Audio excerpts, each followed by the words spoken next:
Hotep Black Power. Hope everybody's doing good. It's your brother ISHMAEL Allah getting back at y'all family.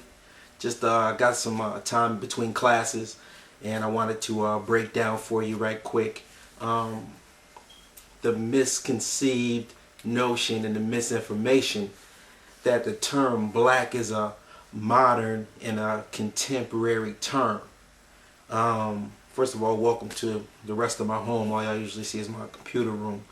But again, that it's a modern term, a contemporary term, and less than 500 years.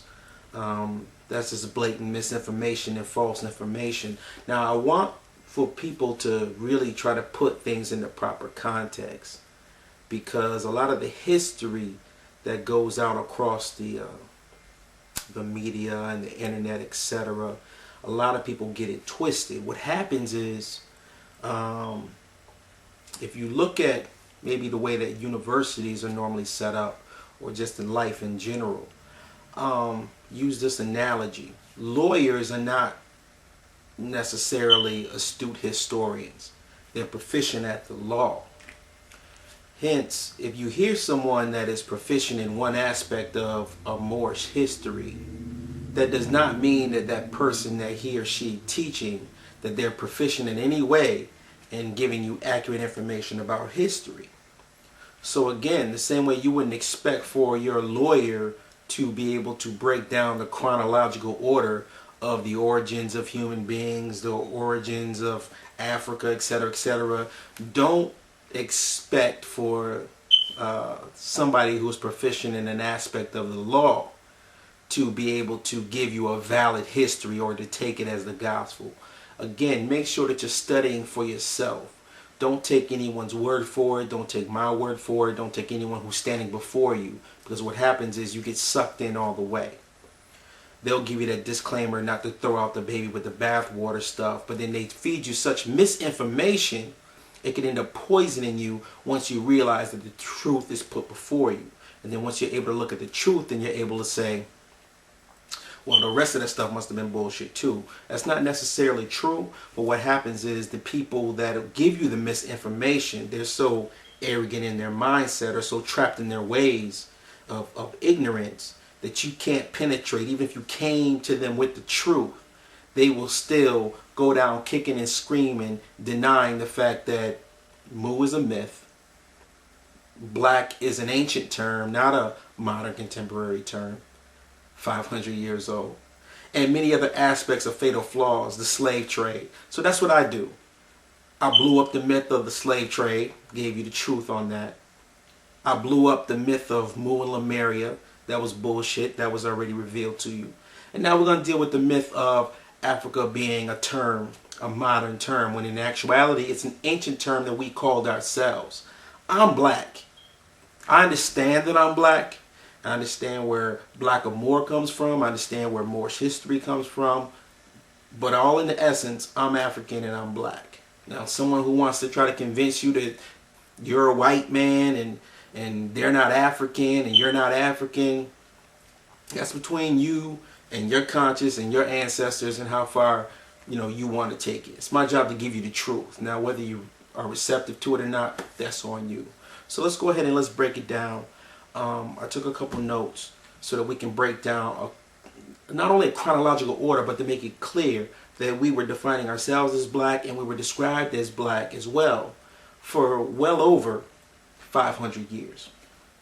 The first term to easily dispel that false information is to pull up the word Nawa. That's Gnawa. Gnawa. We'll go into a brief history of what the Nawa is about. Now, the Nawa, the reason why it's important is I'm going to read off to you what the notes are and then just kind of lead you down through it so that you can make sure that it's in an organized way. Again, coming to my page means that you're writing down your notes so that you're able to Google, go to your books, go to the library, and you can compare your information so that you can make sure that you're feeding the proper information to yourself as well as your loved ones. So what I have here is there are terms describing specifically the skins of Moors and Berbers who are originally from Morocco. Now in Morocco you have a mixture of people. You have those who are the tawny Moors or the half original Moors. They look more like the Arab style. And then you have the original inhabitants of Morocco as well. Those are black Africans, of course, from Mauritania, Morocco, etc. So we're dealing with the original Africans that are in Morocco. The black people were indigenous to the Draa Valley of Morocco. Now the Draa Valley of Morocco is D-R-A-A. That's D-R-A-A. That's the Draa Valley of Morocco. To state that Moors have only been referred to as olive skin, because you have this misconceived notion that we refer to ourselves as olive skin.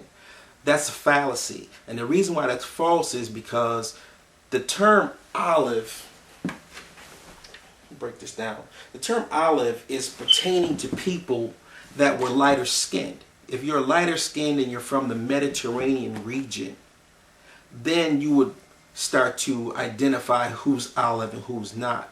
If you are a person of my complexion or a person who's darker than me, that was never referred to in an olive tone. You have fools that are actually my skin color or darker buying into this white supremacist notion that they're olive skin. Well, the term olive skin, there's nowhere in ancient writings where we refer to ourselves as olive. You understand? That's false.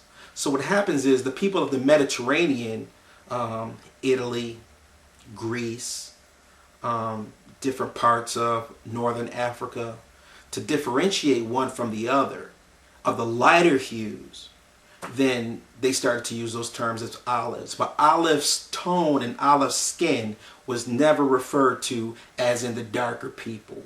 And no one can produce anything that ever showed that in the ancient texts that they referred to themselves as olive hues. But again, when you're affected with white supremacist mindset, you start to adapt the terminologies of your oppressor. We defined ourselves as black people. We defined ourselves as African people. So let's just dispel that rumor right away. Again, olives, the term olive or the word olive are in ancient texts, but it was in the context of food. You know, it was in the term of for instance, Noah in the Bible,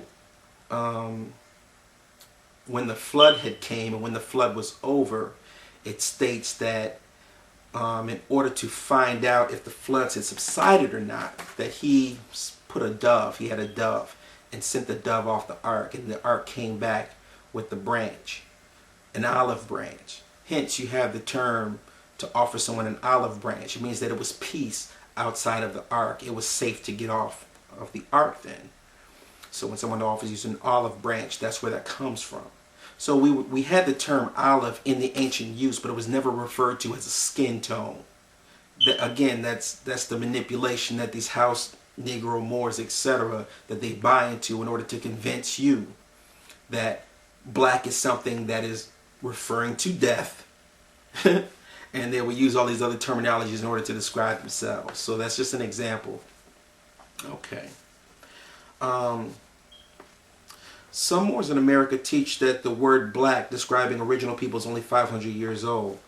The use of the name Nawa, again G-N-A-W-A, in Africa is well over 900 years old. It's 900 to 1,000 years old. You can pull up Nawa for yourself, and by pulling it up, I'll make sure that I put it right here for you to pull up. You will be able to see for yourself that it's over